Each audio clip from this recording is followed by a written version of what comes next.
ಸುಂದರ್ ವೀಣಾ ಅವರು ನಮ್ಮ ಜೊತೆ ಇದ್ದಾರೆ. ಸರ್ ನಮಸ್ಕಾರ, ಕಾರ್ಯಕ್ರಮಕ್ಕೆ ಸ್ವಾಗತ. ಹೇಗಿದ್ದೀರಿ? ನಾನು ಚೆನ್ನಾಗಿದ್ದೀನಿ ಮೇಡಮ್. ಆಕ್ಚುಲಿ ಸರ್ ಹೇಳ್ತಾ ಇದ್ರು ಸುಂದರ್ ರಾಜ್ ಅನ್ನೋದು ನನ್ನ ಪೂರ್ತಿ ಹೆಸರಾಗಿತ್ತು, ಆದ್ರೆ ಸುಂದರ್ ರಾಜ್ ಎರಡು ಸುಂದರ್ ರಾಜ್ಗಳ ಕ್ಲಾಶಿನ ನಡುವೆ ನನ್ನ ರಾಜ್ಗೆ ಕತ್ತರಿ ಬಿತ್ತು, ವೀಣಾ ಜೊತೆ ಆದ್ರು ನನಗೆ ಅಂತ ಹೇಳ್ತಾ ಇದ್ರು. ಹೇಗಿದೆ ಸರ್ ಲೈಫು? ನಡೀತಾ ಇದೆ ಮೇಡಮ್. ಅಂದರೆ 6ಕ್ಕೆ ಏರಿಲ್ಲ 3ಕ್ಕೆ ಇಳಿದಿಲ್ಲ ಕೈಂಡ್ಸಲ್ಲಿ ಹೋಗ್ತಾ ಇದೆ. ರಂಗಭೂಮಿಯಿಂದ ಜೀವನ ಆರಂಭ ಆಗಿ ಹಿರಿತೆರೆ ಕಿರುತೆರೆ, ಬಟ್ ರಂಗಭೂಮಿ ನಂಟು ನೀವು ಬಿಟ್ಟಿಲ್ಲ ಅನ್ನೋದು ಬಹಳ ಖುಷಿ ಆಗುತ್ತೆ. Never ever. ಅದು ಈ ಎಲ್ಲ ಕಾಲಕ್ಕೂ ನಾನು 1 ವರ್ಷ ಮಾಡಿಲ್ಲ ಅನ್ಸುತ್ತೆ ಈ ಇಡೀ ಇದರಲ್ಲಿ ನಾನು ಶುರು ಮಾಡಿದ್ಮೇಲೆ. ಅದು ಬಿಟ್ಟರೆ ನಾನು ಕಂಟಿನ್ಯೂಸ್ ಆಗಿ ಥಿಯೇಟರ್ ಮಾಡ್ತಾನೇ ಇದ್ದೀನಿ. ತಿಂಗಳಿಗೆ ಅಟ್ಲೀಸ್ಟ್ 1 ಶೋ ಆದರೂ ಆಗುತ್ತೆ. ಮ್ಯಾಕ್ಸಿಮಮ್ 7-8 ಶೋಸ್ಗಳು ಮಾಡಿದ್ದು ಇದೆ ತಿಂಗಳಿಗೆ. ಸೊ ಆಗಿ ನಡೀತಾ ಇದೆ. ರಂಗಭೂಮಿ ಬಿಡೋಕ್ಕಾಗದೇ ಇರುವಂಥ ಸೆಳೆತ ಯಾಕೆ ಅಂದರೆ, ತುಂಬ ಹಾನೆಸ್ಟಾಗಿ ಹೇಳಬೇಕು ಅಂತಂದರೆ, ನನಗೆ ಕಿರುತೆರೆಯಲ್ಲಾಗಲಿ ಸಿನಿಮಾಲಾಗಲಿ ಸಿಗುವ ಪಾತ್ರಗಳ ಬಗ್ಗೆ ಇರುವ ಅತೃಪ್ತಿ ಇರಬಹುದು. ನನಗೆ ನಾಟಕಗಳಲ್ಲಿ ಅದ್ಭುತವಾದ ರೋಲ್ಗಳು, ಆ ನಾಟಕ ಪ್ರೋಸೆಸ್ ಆಫ್ ರಿಹರ್ಸಲ್, ಶೋಸ್, ಇದೆಲ್ಲವೂ ತುಂಬ ಕಿಕ್ ಕೊಡುವಂಥದ್ದು. ಬಹುಶಃ ನನಗೂ ಒಳ್ಳೊಳ್ಳೆ ಪಾತ್ರಗಳು ಟಿ ವಿಲಿ ಸಿನಿಮಾದಲ್ಲೂ ಸಿಕ್ಕಿದ್ರೆ ಬಹುಶಃ ನಾನು ಮಾಡ್ತಿರ್ಲಿಲ್ವೇನೋ. ಹಾಗಾಗಿ ನಾನು ಥಿಯೇಟ್ರ್ ಕಂಟಿನ್ಯೂ ಮಾಡ್ತಾನೇ ಇದ್ದೀನಿ.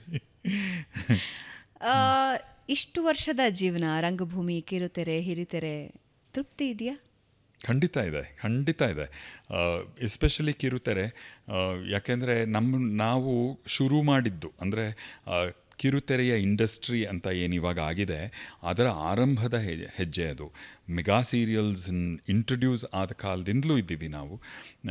ಅದಕ್ಕೆ ಮುಂಚೆ ಸಿಂಗಲ್ ಎಪಿಸೋಡ್ಸ್ ಅಂತೂ ಅದು ಎಷ್ಟು ಒಂದು 100 ಸಿಂಗಲ್ ಎಪಿಸೋಡ್ಸ್ DD9ಗೆ ಆಗೆಲ್ಲ ಒಂದು ಎಪಿಸೋಡ್ಗೆ ಒಂದು ಕತೆ ಅಂತ ಮಾಡ್ತಾಯಿದ್ರು.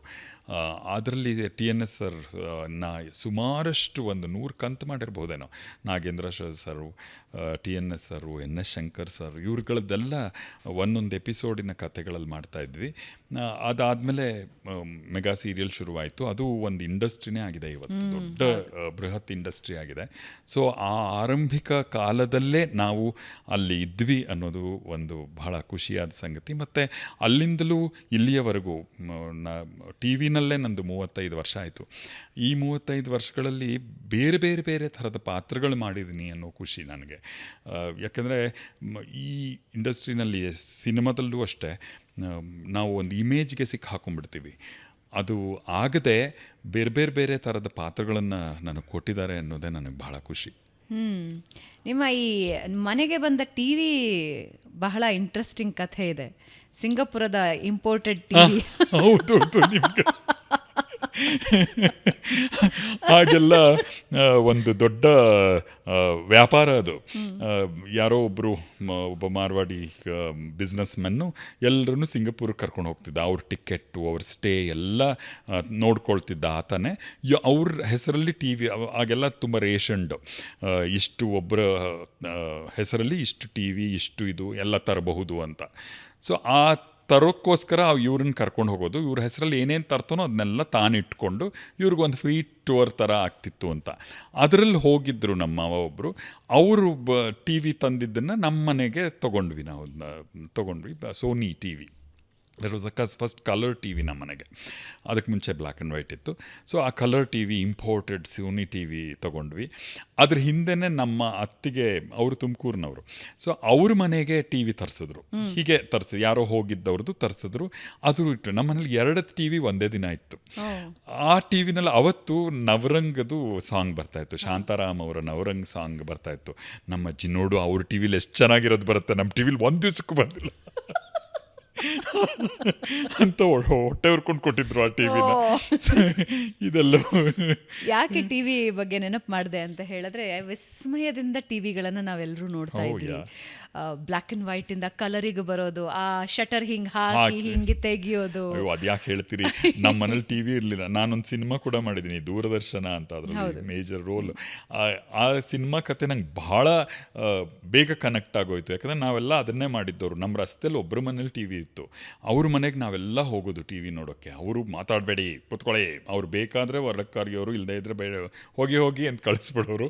ಸೊ ಅವರು ಮನೆ ಮೆಟ್ಲ ಮೇಲೆ ಒಂದೊಂದು ಮೆಟ್ಲ ಮೇಲೆ ಮೂರು ಹುಡುಗರುಗಳು ಕೂತ್ಕೊಂಡು ಅದನ್ನು ಟಿ ವಿ ನೋಡ್ತಾ ಇರೋದು. ಪಿಸ ಮಾತಾಡಿದ್ರೆ ಅವರು ಅಂದರೆ ನಾವೆಲ್ಲ ಬಾಯಿ ಮುಚ್ಕೋಬೇಕು. ಈ ಥರದ್ದೆಲ್ಲ ಆಗಿನ. ಬಟ್ ಹಾಗೆ ನೋಡಿದ್ದ ನಾಟಕಗಳು, ಸಂಗ್ಯಾಬಾಳ್ಯ ನೋಡಿದ್ದು ನಾನು ಹಾಗೇನೆ ಯಾರ್ದೋ ಮನೆಯಲ್ಲಿ.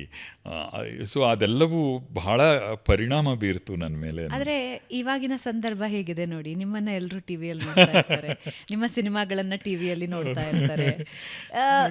ಈ 35 ವರ್ಷಗಳ ಟ್ರಾನ್ಸಿಷನ್ ಇದೆಯಲ್ಲ, ಪಲ್ಲಟ ಇದೆಯಲ್ಲ, ಅಮೇಸಿಂಗ್ ಅನ್ಸುತ್ತೆ. ತಂತ್ರಜ್ಞಾನದ ಲೆಕ್ಕದಲ್ಲೂ ಹೌದು, ನಿಮ್ಮ ಜೀವನದ ಲೆಕ್ಕದಲ್ಲೂ ಹೌದು. ಅದಕ್ಕೆ ನಾನು ಟಿವಿ ವಿಷಯ ತೆಗೆದು. ಹೌದು, ನಾನು ಇದನ್ನ ಅನಂತ್ ಸರ್ಗೆ ಹೇಳಿದ್ದೆ. ಅನಂತ್ ನಾಗ್ ಸರ್ದು ನಾರದ ವಿಜಯ ಅಂತ ಒಂದು ಸಿನಿಮಾ ಶೂಟಿಂಗ್ ನಮ್ಮ ಮನೆ ಹತ್ರ ನಡೀತಿತ್ತು, ಸಜ್ಜನರಾವ್ ಸರ್ಕಲ್ನಲ್ಲಿ. ಆಗ ಎಕ್ಸಾಮ್ ಟೈಮ್ ಏಪ್ರಿಲ್ನಲ್ಲಿ, ನಮ್ಮ ಎಕ್ಸಾಮ್ 6ನೇ ದಿನ ಎಲ್ಲ ಇತ್ತು. ಅನಂತ್ ನಾಗ್ ಸರ್ ನೋಡೋದು ಹೆಂಗೆ ಬಿಡಕ್ಕಾತ, ನಮ್ಮ ಮನೆ ಹತ್ರನೇ ಬಂದಿದ್ದಾರೆ. ಭಾಳ ಅವ್ರು ಯಾವಾಗಲೂ ಸುಂದರ. He is more, I mean he appears more handsome because of his intellects. ಭಾಳ ಬುದ್ಧಿವಂತರು, ಅದ್ಭುತವಾದ ನಟರು. ಅದು ನಮ್ಗೆ ಇನ್ನೂ ಹತ್ರ ತರಿಸುತ್ತೆ. ನನಗೆ ಯಾವಾಗಲೂ ಜಯಂತ್ ಕಾಯ್ಕಿಣಿ, ಅನಂತ್ ನಾಗ್ ಸರ್ ಇಬ್ಬರು, ಆ ಎರಡು, ಅವ್ರ ಸಾಹಿತ್ಯ, ಇವರು ನಟನೆ, ಈ ಎರಡರಲ್ಲೂ ಅವರು ಮಹಾಸುರದ್ರೂಪಿಗಳು ಅಂತ ಅನ್ಸೋದು ಅವರ ಕೆಲಸಗಳಿಂದಾಗಿಯೂ ಪ್ಲಸ್ ಅದು. ಸೊ ಅನಂತ್ ನಾಗ್ ಸರ್ ಅವ್ರದ್ದು ಸಿನಿಮಾ ಶೂಟಿಂಗ್ ನೋಡೋಕೆ ಹೋಗ್ಬಿಟ್ಟಿದ್ದೀನಿ ನಾನು. ನಮ್ಮಮ್ಮಂಗೆ ಒಂದೇ ಇದು, ಮಾರನೇ ದಿವಸ ಎಕ್ಸಾಮ್ ಇಟ್ಕೊಂಡು ಶೂಟಿಂಗ್ ನೋಡೋಕೆ ಹೋಗಿದ್ದೆ. ಶೂಟಿಂಗ್ ನೋಡೋಕೆ ಹೋಗಿದ್ಯಾ ನೀನು ಅಂತ ಮನೆಗೆ ಬಂದಮೇಲೆ ಸರಿಯಾಗಿ ಬಿತ್ತು.